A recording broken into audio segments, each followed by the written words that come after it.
I got home from the gallery at a reasonable time, 6 o'clock, which gave me plenty of time to have dinner.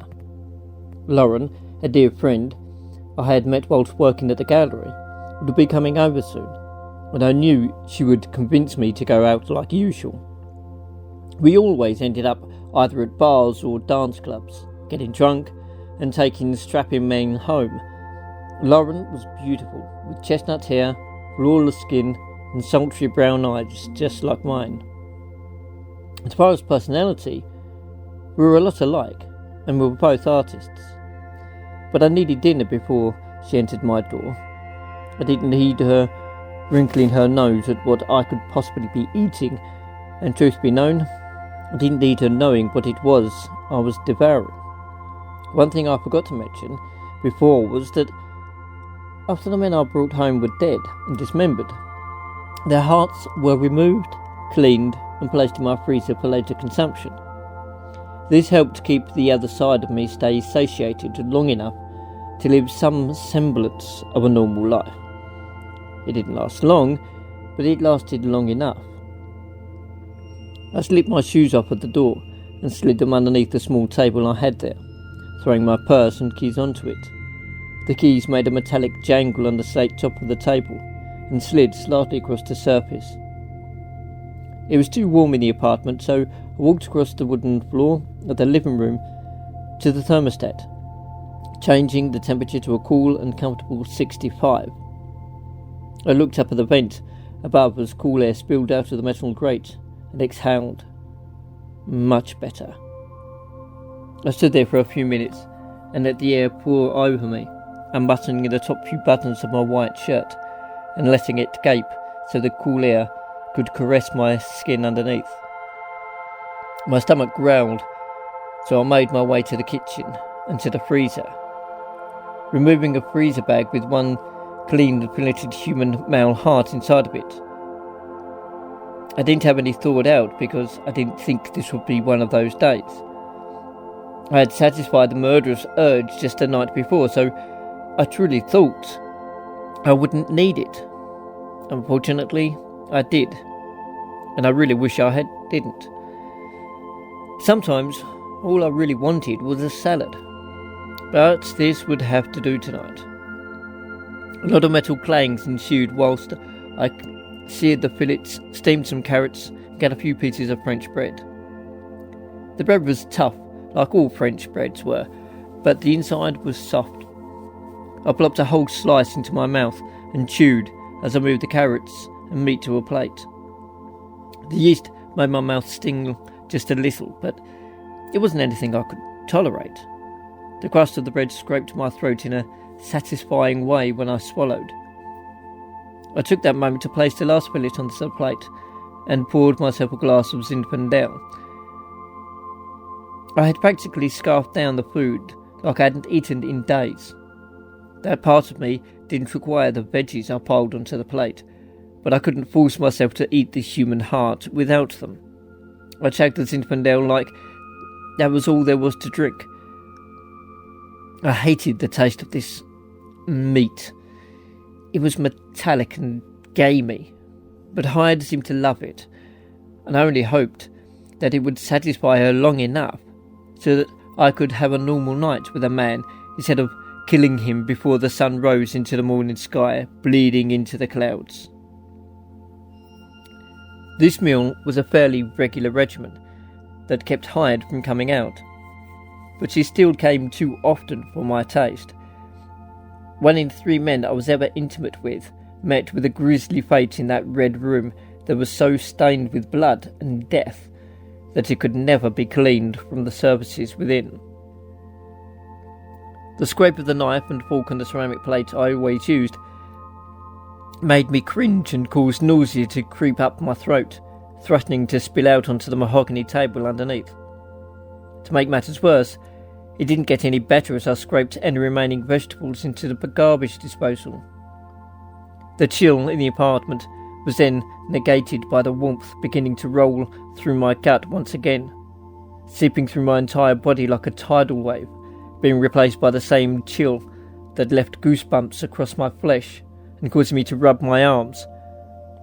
I closed my eyes and took a deep breath, swallowing her down until the only person inside of my body was me, and she made only a distant rumbling in the background. I took another deep breath in through my nose and let it out through pursed lips, letting the warmth of my breath pass between them smoothly and without a single sound. Sweat beaded slightly across my upper lip and hairline, a drop even rolling down my forehead and stopping at one perfectly shaped eyebrow. It was another few minutes before I realised I'd even left the water running in the sink, and I had stopped midway between rinsing my dishes, ready for them to put in the dishwasher. Then there was a knock at the door, but I needed to make sure there wasn't a single dirty dish in sight. Me? Paranoid? No, not at all. Just your friendly neighbourhood serial killer with a bad side. That's all. Without missing a beat, I placed the dishes into the machine, turned off the water with my hand, and closed the door to the dishwasher with my bare foot. The cold metal of it made me want to jerk my foot away, but I resisted the urge. "Come in," I yelled toward the door, hearing my voice echo through the wide expanse of the penthouse. It seemed much larger than it actually was, and I was perfectly okay with that, considering how much it really cost. From the sound of the footfalls coming through the doorway and the soft click of the door closing, I knew it was Lauren. She had that subtle way about her, so that you knew it was her without actually having to see her at all. Her heels clicked along the wooden floor as she came toward the kitchen, and I could just imagine the way she moved around the couch toward me.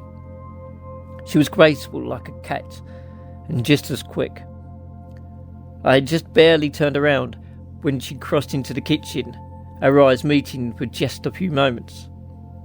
It took me a moment to take in her appearance, and it looked like she was ready for a night out on the town, which I wasn't sure I really wanted.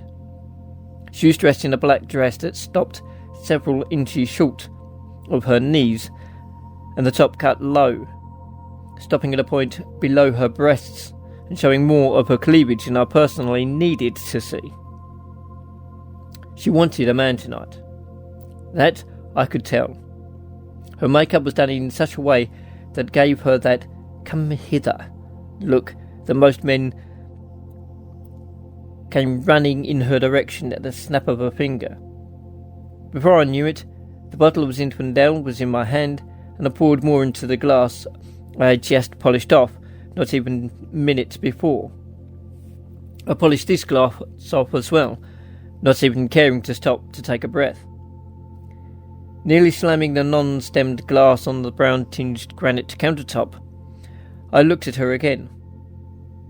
She knew I didn't want to go anywhere tonight, but the look in her eyes and the expression on her face, not to mention her posture, told me she didn't seem to care. With her hand placed on her hip and her head tilted slightly to the side, I could imagine the words about to come out of her mouth, and damn it, if she didn't prove me right as soon as her lips parted.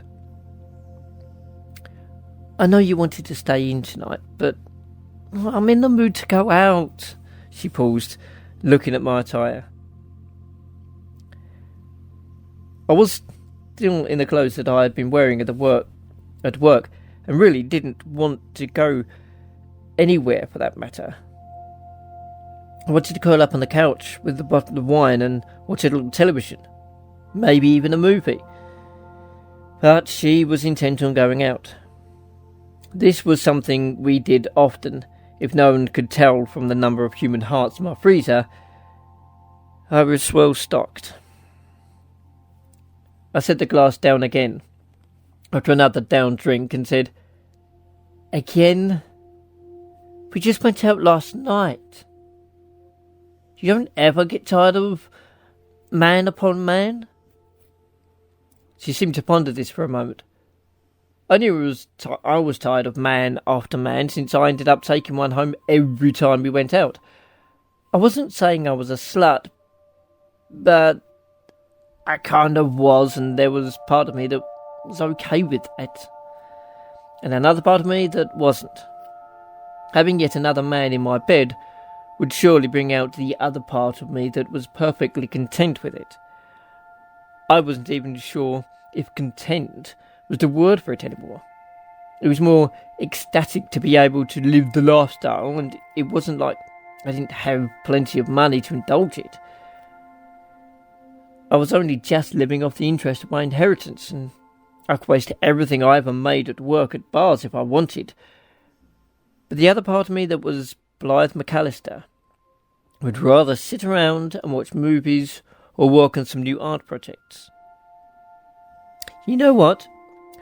I really don't, she sang as she tilted her head to the side and leaned against the fridge. All I did was nod. Lauren was my best friend, and I loved her like she was my own sister.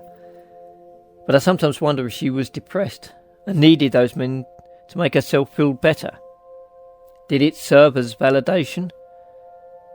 She was beautiful and successful, and that would have been enough for most. It would have been enough for me if I weren't from Hyde. Meeting men at dance clubs was really the only way to get that fix and keep her dormant for a little while, except on the rare occasion she feels the itch to kill 2 nights in a row. All right, I groaned as I pointed to my ensemble. I at least need to change. I began to walk out of the kitchen, slightly annoyed but somewhat happy I wasn't alone tonight, and caught her picking up the wine bottle out of the corner of my eye. She took a large swig from the bottle. When I looked at her, she used her arm to wipe off her mouth. I decided you had the right idea about starting early, she stated, as she raised the bottle slightly into the air and then took another swallow, emptying it. I walked away, shaking my head and giving a slight chuckle. I strolled down the whitewashed hall and into my room, making sure to take my time in picking out my clothes for the evening out on the town. I had a very large selection to choose from, and the walk-in closet was gigantic. Shoes upon shoes lined one wall, while clothes lined the other. I had things categorised as casual and formal, and everything in between. I had something for every occasion, so I was always prepared. And after searching through my dresses for a total of 5 minutes, I chose one that I had only worn once before, and actually really liked. It was a tan dress with a dark blue lace overlay. It was extremely form-fitting, but not uncomfortable. My dirty clothes from work ended up in a black wicker hamper, while I grabbed a strapless bra to slip on underneath the dress. I changed out of the one I currently wore and threw it into the hamper with the white shirt and pencil skirt, slithering my feet into a pair of tan pumps that did all the right things for my legs. Even my casual clothes made me look fantastic. I didn't like to look like a bum no matter what I was doing. The only thing left to do was to touch up my makeup, and with a small dab of nude lip gloss, a slash of fresh eyeliner, and a light feathering of dark blue eyeshadow, I was ready to take on New York City's nightlife once again. As I stood in front of the full-length mirror, I could see just why it was impossible for men to come home alone at night. Sometimes I doubted myself, but tonight there was nothing but confidence, and I wasn't sure if it actually had to do with me or Hyde. Some would call me conceited, but in all actuality, it took a lot of soul-searching to get my mind wrapped around my actual beauty. Now it's just confidence.